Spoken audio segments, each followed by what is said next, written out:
হে দুনিয়া পাগল আমার বাবারা, কোন দুনিয়ার পিছনে পড়লাম।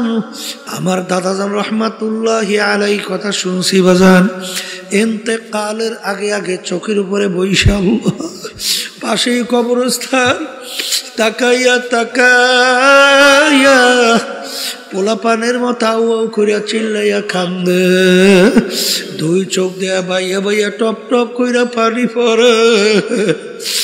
আর মালিকের দিকে ফিরা করুণ সুরে ডাক দেয়, আর করুণ সুরে ডাক দিয়া বলে, ওরে আমার মালিক, ওরে আমার মাহবুব, তুমি যদি আমাকে কবরে মাপ না করো, ওই অন্ধকার কবরে আমি একা কেমনে থাকবো? ওই কবরে তো কেউ নাই, কবরে তো বালিশ নাই, বিছানাও নাই, বাতিও নাই, কবরের সাথীও নাই। ওই কবর কেমন হবে? আল্লাহ রাসূল সাল্লাল্লাহু আলাইহি ওয়াসাল্লাম বলেন, কবর তোমাকে আমাকে ডাক দেয়। আল্লাহ রাসূল বলেন, তোদেরকে ডাক দেয় কি কইয়া? আব্দুল করিম, হে রেজাউল করিম, হে রহিমা খাতুন, আনা বাইতুল ওয়াহদা, আনা বাইতুল জুলমা, আনা বাইতুল জুর, আমি একা একির ঘর, ওই কবরের ভিতরে একা কেমনে থাকবা? বাজার, ওই কবরে যদি আমার মালিক আপন না হয়, ওই কবরে তোমার আমার উপায় নাই, হাসুরে উপায় নাই, মিজান পৌঁছাতের উপায় নাই। ওই কবরের চিন্তা আল্লাহর ওদের ইতিহাস পড়লে দেখবো, আমাদের এই তরিকার মুরব্বী রশিদ আহমদ গঙ্গী রহমাতুল্লাহ আলাইহি, তিনি কানতে কানতে বুড়া বয়সে অন্ধ হইয়া গেছিল।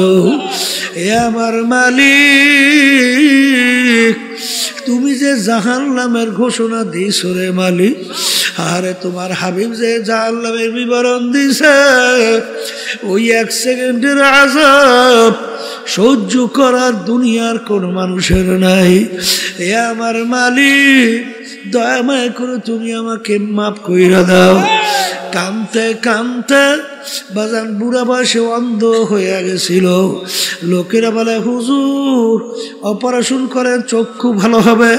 তিনি বলেন, সাথীরা, কিয়ামতের ময়দানে যখন আমি উঠব, অন্ধ অবস্থায় উঠতে চাই, মালিক যেন আমার কাছে কোনো প্রশ্ন না করে।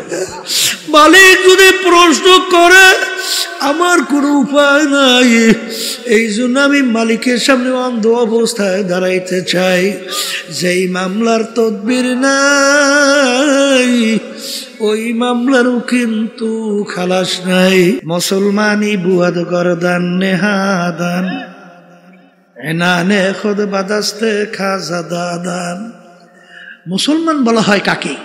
একটা উদাহরণ, ঘোড়ার মুখে যখন লাগাম লাগায়, লাগাম লাগাই যখন লাগাম সরি হাতে সারে, তখন ঘোড়ার নিজের বুদ্ধি, চালাকি, শক্তি কি কি চলে? আপনারাই বলেন চলে না। অর্থাৎ ওই সওয়ারি ঘোড়াকে যেভাবে চালায় ওইভাবে চলা লাগে। কোন শক্তি আছে যদি চলা? লাগাম কার হাতে? লাগাম মুখে লাগাইছে ঘোড়া, লাগামের রশি ছাড়ছে কার হাতে? এখন সওয়ারি যেভাবে চালায়, ডানে টান দিলে ডান, বামে টান দিলে বাম, পিছনে টান দিলে তারাই থাকা লাগে। কথা ঠিক না বেঠিক? আমরা যারা মুসলমান দাবি করি, কি পড়ছেন? কালিমা পড়ছেন? আসতে কয়তো পড়ছেন? এর অর্থ কি? কালিমার লাগাম মুখে লাগাইছেন, ঠিক কিনা? কালিমা কি পড়ছেন? লা ইলাহা ইল্লাল্লাহ, লা মাকসুদা ইল্লাল্লাহ, লা মাহবুবা ইল্লাল্লাহ, লা মাশুকা ইল্লাল্লাহ, লা মাতলুবা ইল্লাল্লাহ, লা ইলাহা ইল্লাল্লাহু মুহাম্মাদুর রাসূলুল্লাহ। এই জন্য কোন এক কবি বলছিলেন, ও মুসলমান, না আমেরিকা লা লন্ডন সে উলফত, না আমেরিকা লা লন্ডন সে উলফত, হামি মস্তে মদিনা কর খোদায়া। হে মুসলমান সন্তান, তোমার আমার রাস্তা আমেরিকা, লন্ডন, ফ্রান্স, বিজাদিতের ওই কালচার, তাদের সংস্কৃতি, তাদের কালচার, তাদের দেশে আমাদের এই লাগাম না, কথা কয় না। তোমার আমার রাস্তা মদিনা শরীফ ঘুমায়া আছেন মুহাম্মাদুর রাসূলুল্লাহ সাল্লাল্লাহু আলাইহি ওয়াসাল্লাম, সেই মদিনা হইল তোমার আমার রাস্তা। কে এখন ইচ্ছা করলি যেদিকে ইচ্ছা সেরকম ইচ্ছা চলা যায়? লাগাম ছাড়ছেন কারাতে? বুঝা কইছেন না? না বুঝা? হ্যাঁ, এক শ্রেণী তো আল্লাহ এবং আল্লাহ রসুলের সব ক্ষেত্রে নির্দেশ ভালো লাগে না, কি তখন বিভিন্ন কায়দায় কায়দা নিজের চালাকি বিভিন্ন ব্যাখ্যা দিয়া বিভিন্ন কায়দায় কায়দা, তারপর না কি জোরে বলেন আছে না? আছে। আপনি মুসলমান দাবি করতে পারেন, কিন্তু আল্লাহ এবং আল্লাহ রসুল আপনার মুসলমান হিসাবে গ্রহণ করছে কিনা, স্বীকার করছে কিনা, এইটা চিন্তা করে দেখছেন এই কথা কেনা? হ্যাঁ, এই জন্য আমার বাচ্চাদেরকে বলবো, শোনেন, অত সহজ মনে করিয়েন না মিয়া। মুসলমান দাবি করব, আর কালচার থাকবে, সংস্কৃতি থাকবে, এই বিভিন্ন কায়দা কাজকর্ম থাকবে, বিজাতিদের সে মুসলমান হয়? মুসলমান আল্লাহ এবং আল্লাহর রসুলের হাতে। যখন আপনি আর আমি আমাদের লাগাম কালিমা সফর করতে পারবো, তখন আপনি আমি মুসলমান হিসেবে দাবি করতে পারবো। এই সব ক্ষেত্রে দেখছি আল্লাহর কুতু ফজলুল করিম রহমাতুল্লাহি আলাইহি, সুবহানাল্লাহ সুবহানাল্লাহ, কিসের ছেলে কিসের মেয়ে, কে আত্মীয়, ও সব বুঝতই না। কোন কাজে আল্লাহ বেজার, আল্লাহ রসুল বেজার, হুশ থাকতে সে পথে পা বাড়াইত না। আর যে কাজে আল্লাহ খুশি, বাধা দিয়েও তাকে সেই কাজ থেকে ফিরিয়ে রাখতে পারত না। আমাদের বুঝ হওয়ার পরে যতদূর দেখছি, কথা ঠিকই না? এই জন্য আমার বাজানদেরকে বলবো, নেকের পাল্লা ভারী করতে চান না? গুনার পাল্লা হালকা হোক চান না? আরে গুনাহ তো আছেই, গুনাহ ছাড়া কোনো মানুষ আছে? আল্লাহ রাসূল সাল্লাল্লাহু আলাইহি ওয়াসাল্লাম কি বলছেন? কুল্লুকুম খাত্তাউ, তোমরা সবাই গুনাহগার, গুনাহগার ছাড়া কেউ নাই। তাহলে গুনাহ তো আছেই, কথা ঠিক না ঠিক? তাহলে এখন নেকের পাল্লা কি করা লাগবে? বলের মুখ খুলে ভারী করা লাগবে। আর গুনার পাল্লা হালকা, কি জোরে বলেন, কথা ঠিক কিনা? এখন নেকের পাল্লা ভারী, গুনার পাল্লা হালকা। এই জন্য আল্লাহ হুকুম করছেন সদেকিন বন্দাদের সঙ্গী হও। এখন সদেকিন বন্দাদের সঙ্গী হইলে তখন কোন কোন কাজ করলে তোমার নেকের পাল্লা ভারী হবে, গুনার পাল্লা হালকা হবে, তোমাকে শিক্ষা দেবে, কথা ঠিক কিনা? যে কোরআন এবং হাদিস অনুযায়ী আপনি মাইনা আল্লাহর ফজলে আমল করবেন, দিনার দিন দেখবেন আপনার নেকের পাল্লা ভারী হইতেছে আর গুনার পাল্লা হালকা হইতেছে, কথা ঠিক কিনা? আবু বকর সিদ্দিক রাদিয়াল্লাহু তাআলা আনহু, ওমর ফারুক রাদিয়াল্লাহু তাআলা আনহু, উসমান গনি রাদিয়াল্লাহু তাআলা আনহু, আলী কারামাতুল্লাহ আজহু রাদিয়াল্লাহু তাআলা আনহু, এই যে সাহাবায়ে কেরামদের কথা শুনছেন, তাবিঈনদের কথা শুনছেন, তাবিঈনদের কথা শুনছেন, এই উলামায়ে মুতাকাদ্দিমিন মুতাআখিরিন হাত্তা এখন পর্যন্ত যত আল্লাহ ওয়ালাদের আল্লাহ ওলিদের ইতিহাস শুনছেন, তারা যে কোনো একজন আল্লাহর খাস বান্দার সংস্পর্শে যায় নাই? আসতে হয়, গেছে না যায় নাই? শোনেন, তাদের আদব ছিল কি? আদব বোঝেন তো? নম্রতা, ভদ্রতা। আর একটা নিয়ম আছে, বেয়াদব মাহরুমে গাস্তাজ ফজলে রব। বেয়াদব কাকে বলে? যে কথা মানে না, তাকে বলে কি? বেয়াদব আল্লাহর রহমত থেকে বঞ্চিত হয়। ইমাম বুখারী রহমাতুল্লাহি আলাইহি গালেবে গুমান তিনি দর্শে পড়াইতেছেন, একটা ছেলে বারবার, যেটা মনে পড়তেছে বুখারী রহমাতুল্লাহি মনে হয়, ওই দর্শের নিচ দিয়া যাইতেছে আইতেছে, কিন্তু হুজুর বারবার দাঁড়াই যাইতেছে। কি ব্যাপার? ওই ছেলেটা ছিল একটা বিজাতির ছেলে, অন্য ধর্মের, কিন্তু সে তাকে সম্মান দেখাইতেছে, ব্যাপার কি? তখন ছাত্র যখন প্রশ্ন করলেন, তখন তিনি বলতেছেন যে ওই ছেলেটার বাপ থেকে আমি একটা মাসালা হল করছি, এই দিক থেকে সে আমার শিক্ষক, এই জন্য শিক্ষকের ছেলে হিসাবে আমি তাকে সম্মান করতেছি। এই জন্য তো আল্লাহ রাব্বুল আলামিন তাদেরকে এই মর্যাদা দান করছে। কথা বলেন না কেন? আব্বাজান রহমাতুল্লাহি আলাইহিকে দেখছি, সুবহানাল্লাহ, শাইখুল হাদিস আজিজুল হক সাহেব রহমাতুল্লাহি আলাইহি, তিনি বরিশাল মাহমুদিয়া মাদ্রাসা, সেখানে একটা মিটিং ছিল, সেই মিটিংয়ে তিনিও গেছিলেন। আব্বাজান রহমাতুল্লাহি আলাইহি তিনিও গেছিলেন। হুজুর যাই আগে পুচ্ছিলেন আর আব্বাজান একটু পরে গেছিলেন। যখন আব্বাজান গেছেন, শাইখুল হাদিস হুজুর রহমাতুল্লাহি আলাইহি, তিনি তো আব্বাজানের ওস্তাদ, কথা ঠিক না? যখন শুনছেন ফজলুল করিম আসছে, হুজুর জায়গার থেকে উঠিয়া দরজার সামনে চলে গেছে, আব্বাকে অভ্যর্থনা জানার হুজুর। ছাত্র এখন আব্বাজান রহমাতুল্লাহি আলাইহি একেবারে লজ্জায় অস্থির। আব্বাজান বলতে, হুজুর আপনি এরকম করলে আমি শরম পাই না। তখন হুজুর বলতেছে, বাবা ফজলুল করিম শোনো, আমরা হইলাম গোলাপ ফুল গাছ, আমরা কি, আর তুমি হইলা গোলাপ ফুল। এই গোলাপ ফুল গাছের মধ্যে কাটা ভরা না? কাটা কাটা ভরা না? আচ্ছা, গোলাপ ফুল গাছের কাছে কেউ যাইতে চায়? কিন্তু ওর এত এই আদর, ওর এত যত্ন, কারণ কি? ওই কাটাযুক্ত গাছ থেকে এমন এক ফুল বের করে, যেই ফুলের জন্য সব পাগল, যার ঘেরানে সব মুগ্ধ। হুজুর বলতেছেন, বাবা ফজলুল করিম, আমরা হলাম গোলাপ ফুল গাছ, আমাদের ভিতর থেকে তোমার মতো ফজলুল করিম একটা গোলাপ ফুল বের করতে পারছি, তাই তোমাদের কারণে আমাদের সম্মান, তা তোমাকে আমরা সম্মান আদর করবো না কেন? কি বুঝলে?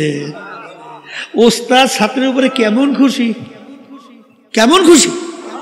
হ্যাঁ, দাদাজান রহমাতুল্লাহি আলাইহি বয়ানে শুনছি, বলতেছিলেন একদিন বয়ানের মধ্যে, আমি ক্যাসেটে শুনছি যে মেয়ারা, তখন দাদাজান ওই লোকজনকে বলতে মেয়ারা,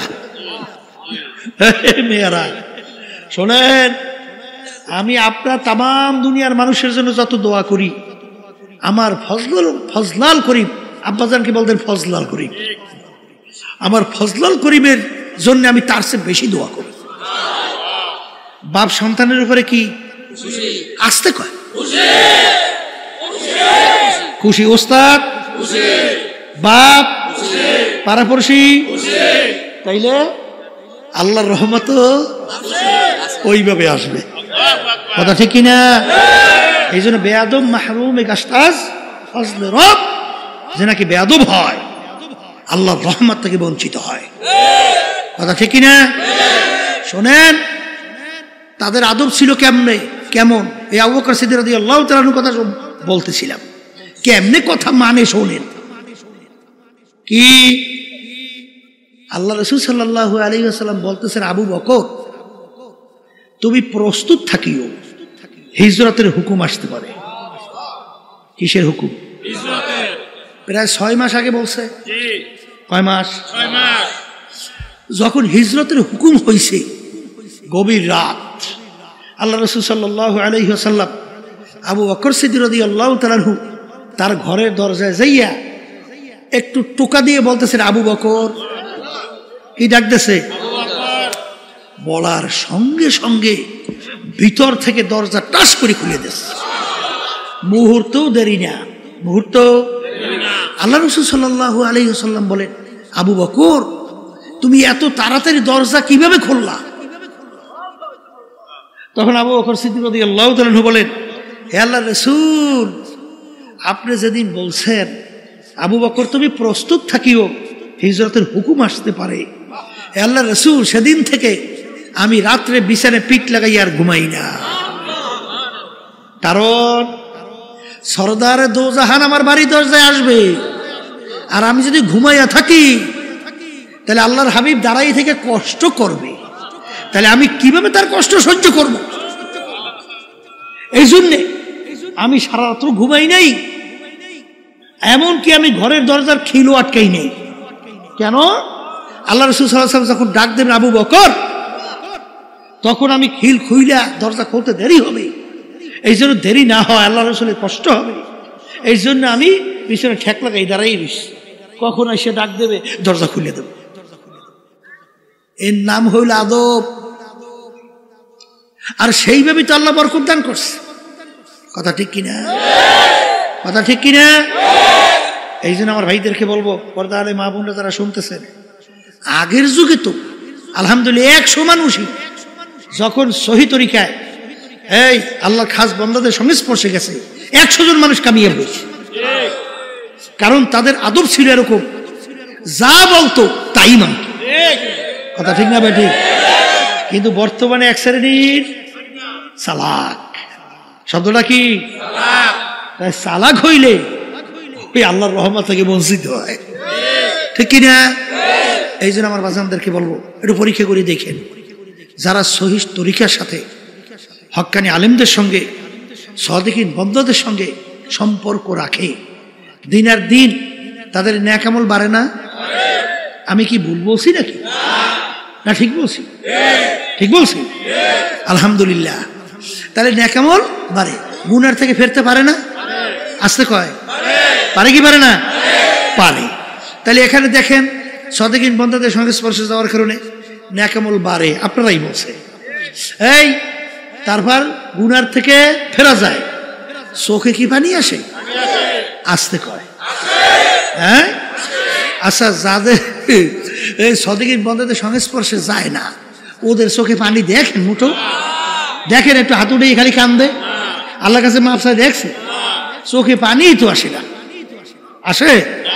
আর চোখের পানি ছাড়া জাহান্নামের আগুন ঠান্ডা হয়? কোনোদিন হয়? তা আল্লাহ রাসূল সাল্লাল্লাহু আলাইহি ওয়াসাল্লাম কি বলছেন? কি বলছেন? মান বাকা মিন খাশিয়াতিল্লাহ হারামাল্লাহু তিলকাল আইনা আলান নার। যেই চক্ষু মাওলার ভয় কাঁদবে, ওই চক্ষুর জন্য জাহান্নামের আগুন হারাম হইয়া যাবে। আল্লাহ রাসূল বলেন, লা ইয়ালিজুন নারা মান বাকা মিন খাশিয়াতিল্লাহ হাত্তা ইয়াউদাল লাবানু ফিদ দারএ। যেই চক্ষু আমার মাওলার ভয় কাঁদবে, ওই চক্ষু জাহান্নামে দেওয়া এরকম অসম্ভব হবে। যেরকম গাভীর বান্দার থেকে দুধ দোহাইয়া ওই বান্দের ভিতরে ঢুকানো যেরকম অসম্ভব, আল্লাহর বান্দা বান্দিকে এরকম জাহান্নামে দেওয়া এরকম অসম্ভব। এই আল্লাহর বান্দারা আমি বলিনি, আল্লাহ রসুল বলছেন, আমি শুনাইতেছি। আল্লাহর হাবিব বলেন, ইবকু ইবকু ফা ইল্লাম তাবকু ফাতাবাকু। হে আমার উম্মতরা, কান্দ কান্দ, কান্না না আসলে কান্নার ভান ধরো। আল্লাহ রাব্বুল আলামিন কোরআনুল কারীমের ভিতরে বলেন, ফালিয়াদহাকু কালিলা ওয়ালিয়াবকু কাসীরা। হে আমার বান্দা বান্দিরা, বেশি বেশি পরিমাণে কাঁদো, কম কম হাসো। কিয়ামতের ময়দান জাহান্নাম ফেরেশতারা ধইরা রাখতে পারে না। আল্লাহ নবী সাল্লাল্লাহু আলাইহি ওয়াসাল্লাম সিজদায় পড়ে কান্দে, হে আমার মালিক, তোমার ইজ্জতে জালালের কসম খাই আমি বলছি, আজকে যদি জাহান্নাম আমার একটা উম্মতকে খাইয়া ফেলে, আমি রাসূল তোমার বেহেশতে যাব না। আল্লাহ রাব্বুল আলামিন বলে, হাবিব গো, মাথা উঠান, এই পানি নিয়ে জাহান্নামের দিকে ছিটানি মারেন। যখন পানি নিয়ে জাহান্নামের দিকে ছিটানি মারবে, জাহান্নাম কেত কেত কইরা পিছনে দৌড় মারবে, আল্লাহ রাব্বি সাল্লাল্লাহু আলাইহি ওয়াসাল্লাম আশ্চর্য হইয়া বলবেন, রব্বুল আলামিন এত ফেরেশতা জাহান্নামকে ধইরা রাখতে পারে না, এ কোন কুদরতি পানি, যেই পানি দেওয়ার সঙ্গে সঙ্গে জাহান্নাম কেত কেত করে পিছনের দিকে দৌড় মারলো। আল্লাহ রাব্বুল আলামিন বলে, হাবিব গো, এ কোনো কুদরতি পানি না, এ হলো আমার বান্দা বান্দি, আপনার উম্মতেরা দুনিয়া থাকা অবস্থায় যারা এই জাহান্নামের ভয়, আমার আযাব ও গজবের ভয়, দুই চোখের পানি সেইরা কাইদা আমার কাছে মাপ চাইছে, ওই চোখের পানি হলো এই পানি। এই আল্লাহর বান্দারা, পর্দা আলে মা বোনেরা, এক শ্রেণী বর্তমানে বক্তা ওয়াইজিন বের হইল, আরে শুধু বয়ানের ভিতরে মানুষকে হাসায়, বলেন নাউজুবিল্লাহ।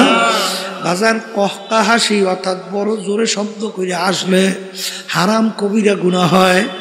আল্লাহ নবী সাল্লাল্লাহু আলাইহি ওয়াসাল্লাম তার জীবনে একবারও জোরে উল্লেখ কইরা শব্দ কইরা কহকা হাসি জীবনে একবারও হাসেন নাই।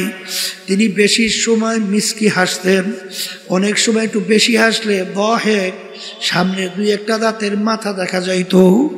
কারণ কি, আল্লাহর হাবিবের ইতিহাস পড়লে দেখবেন আল্লাহর হাবিব সাল্লাল্লাহু আলাইহি ওয়াসাল্লাম অনেক সময় এমনভাবে কাঁদতেন, কান্নাহু তল্লুন, মনে হয় যেন হালকা বৃষ্টি পড়তেছে। আর আলী রাদিয়াল্লাহু তাআলা আনহু, আমার মাওলার ভয়, মাওলার আযাব ও গজবের ভয়, মালিকের জাহান্নামের ভয়, কাঁদতে কাঁদতে গালের ভিতরে দাগ পড়ে গেছিল। লোকেরা বলে, আমির দাগে ঔষধ লাগান ভালো হবে। হাল তিনি বলেন, আমার সাথীরা, কিয়ামতের ময়দানে মালিক যখন জিজ্ঞাসা করবে, ওমর কি আমল আমার কাছে নিয়ে আসছো, বলবো মালিক তোমার ভয়, তোমার জাহান্নামের ভয়। কাঁদতে কাঁদতে কালে দাগ পরাইয়া নিয়ে আসছি। এ কবরের যাত্রীরা, যেই মামলার তদবির নাই তার কিন্তু খালাস নাই। বাজান দুনিয়ার কেসের ভিতরে পড়লে সেখানে যদি তদবির না করেন, কেসে ভালো ফলাফল পাওয়ার আশা করা যায় না। হে কবরের যাত্রীরা, তোমার আমার সামনে আখিরাতের 5টা মামলা দাঁড় হইয়া আছে। একটা মৌতের মামলা, কবরের মামলা, মিজান পুলসিরাতের মামলা, কিয়ামতের ময়দানের মামলা। এই মামলায় যদি তদবির না করো দুনিয়া থাকা অবস্থায়, ওই মামলায় শুধু ভালো ফলাফলের আশা করা যায় না। বাজান আমার মৌত কি ঈমান সহকারে হবে না কোন অবস্থায় হবে, এই চিন্তা যারা করবে এবং মৌত ঈমান সহকারে হওয়ার জন্য যারা চেষ্টা করবে, আল্লাহর ফজল করবে, তাদের ঈমান সহকারী মৌত হবে। বাজার এরকম শত শত হাজার হাজার ঘটনা বাজার বাংলাদেশের মধ্যেও আছে। আরে মৌতের পূর্ব মুহূর্তে তাদের জবান থেকে কালিমা বের হইতে আছে। আল্লাহ আমার জন্য, আমাদের সবার জন্য কবুল করে না। হাদিসের ভিতরে আসছে, মান ক্বালা লা ইলাহা ইল্লাল্লাহ ফাদাখালাল জান্নাহ। অন্য হাদিসের ভিতরে হাক্কান, যে কালিমার হক আদায় করতে পারবে এবং সেই অনুযায়ী কালিমা পাঠ করবে, সে বেহেশতের ভিতরে ঢুকবে। এ কবরের যাত্রীরা দলাদলি বুঝি না। কবরে কিন্তু কোনো দলের পরিচয় নাই, কোনো পীরের পরিচয় নাই, কোনো মুরিদের পরিচয় নাই। তুমি বড় বংশের না ছোট বংশের, শিক্ষিত না অশিক্ষিত, সুন্দর না কালো, সম্পদের বেশি মালিক না কম মালিক, তুমি কি রাস্তার ফকির না বাদশাহ, এই পরিচয় কিন্তু কবরে চলবে না। আমার বাজানদেরকে বলবো, পর্দালে মা বোনদেরকে বলবো, কবরে কিন্তু প্রশ্ন তিনটা। 1 নম্বর প্রশ্ন মান রব্বুকা, 2 নম্বর প্রশ্ন আমার দীনুকা, 3 নম্বর প্রশ্ন আমার নাবিয়ুকা। এই 3 প্রশ্নের ভিতরে কোথায় কিন্তু আছে তুমি পীর না মুরিদ, তুমি কি চৌধুরী বংশের না তালুকদার বংশের, না তুমি সৈয়দ বংশের, আছে? তুমি কি সুন্দর না কালো, আছে? তুমি কি ধনী না গরিব, আছে? তুমি কি শিক্ষিত না অশিক্ষিত, এই পরিচয় আছে? যদি নাই থাকে আমার বাজানদেরকে বলবো, পর্দা আলে মা বোনদেরকে বলবো, দুনিয়ায় কিন্তু আসা একই অবস্থায়, রওনাও কিন্তু করা লাগবে একই অবস্থায়। দুনিয়ার ভিতরে যখন রাজা বাদশাহ আসছে, প্রধানমন্ত্রী আসছে, ল্যাংটা অবস্থায় দুনিয়াতে আসছিল। রাস্তার ফকির সেও যখন দুনিয়াতে আসছে ল্যাংটা অবস্থায় আসছে। বাজার ভাগ্যের বিনিময়ে কেউ বা বাদশাহ, কেউ বা প্রধানমন্ত্রী, কেউ বা অমুক তমুক সমুক, আর বাজার কেউ বা রাস্তার ফকির। হে কবরের যাত্রীরা যখন কবরে রওনা করবে, বাদশাকেও কিন্তু কাপড় 3টা দিয়েই প্যাঁচ দিবে, আর রাস্তার ফকির তাকেও কিন্তু কাপড় 3টা দিয়েই প্যাঁচ দিবে। বাজান প্রশ্ন কবর কিন্তু একই রকমের হবে। বাদশার জন্য কবর 3.5 হাত, গরিবের জন্য কবর 3.5 হাত। ভাগ্যের বিনিময়ে দুনিয়া কেউ বাদশা, কেউ বা রাস্তার ফকির। হে দুনিয়া পাগল আমার বাবারা, বাজার কিয়ামতের ময়দান, অনেক বাদশা কিয়ামতের ময়দানে ফকির হইয়া উঠবে, আর অনেক ফকির আল্লাহর ফজল করমে বাদশা হইয়া উঠবে। বেলাল হাবশী রাদিয়াল্লাহু তাআলা আনহু দুনিয়ার ভিতরে গোলাম জাদা গোলাম, তার আব্বাও ছিল গোলাম, তিনিও ছিলেন গোলাম। ওদিকে বংশের দিক থেকে একেবারে নিচু, বাজান হাবশ বংশের লোক ছিল। চেহারার দিক থেকে কালো, যারা কালো মানুষ দেখছেন বাজান, হারে কালো তেমন ঠকপথ নাই। শিক্ষার দিক থেকে বকালাম, অর্থাৎ নিজের দস্তখত করতে জানতেন না। ওদিকে সম্পদ টাকার দিক থেকে নিচ্ছ, 1 পয়সারও মালিক ছিলেন না। কিন্তু কিয়ামতের ময়দান আল্লাহর হাবিব যেই বাহনের উপরে বৈশা বেহেশতে ঢুকবেন, সেই বেহেশতের রশি ধরা থাকবে বেলাল হাবশী রাদিয়াল্লাহু তাআলা আনহু তার হাতে। আল্লাহর হাবিব যখন সবে মেরাজে গেলেন, বেহেশতের ভিতরে খরমের আওয়াজ পাওয়া যায়। আল্লাহর হাবিব জিজ্ঞাসা করে, ভাই জিবরাইল, বেহেশতের ভিতরে কিসের খরমের আওয়াজ? আল্লাহ জিবরাইল আলাইহিস সালাম বলে, আল্লাহর রাসূল, আপনার বেলালের খরমের আওয়াজ শোনা যায়।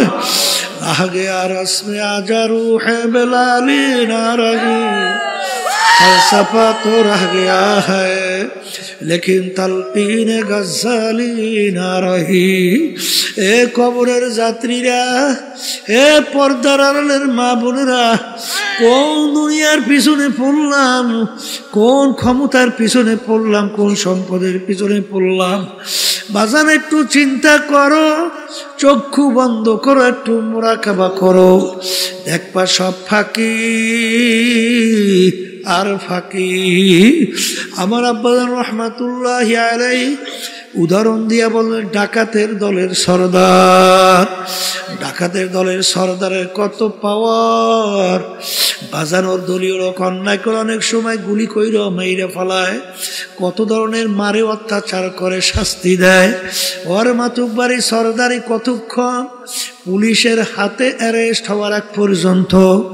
যখন পুলিশের হাতে অ্যারেস্ট হইয়া যাবে, বুট দিয়া যখন ওকে পারাবে, হাড্ডি গুড্ডি ভাঙবে, কোথায় যাবে ওর সরদারগিরি, কোথায় যাইবে ওর সারগিরি?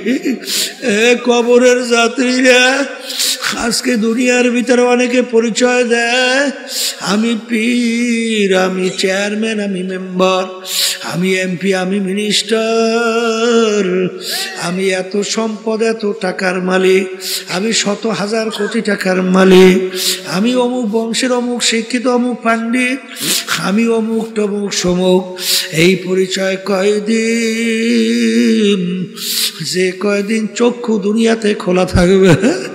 আজরাইল সালাতু ওয়াস সালাম সবাই পিছনে হাত পাইতে অপেক্ষায় আছে। আমার মালিক যখন বলবে আজরাইল ধর, ওই অবস্থায় যদি থাবা মাইরে বসে বাজান, তখন তুমি দেখতে পারবা তুমি আসলে অমুক টমুক সমুক না খোদা না খাস্তা জাহান্নামের একজন কয়েদি। এই জন্য আমার বাজানদেরকে বলবা, যেই মামলার তদবির নাই তার কিন্তু খালাস নাই।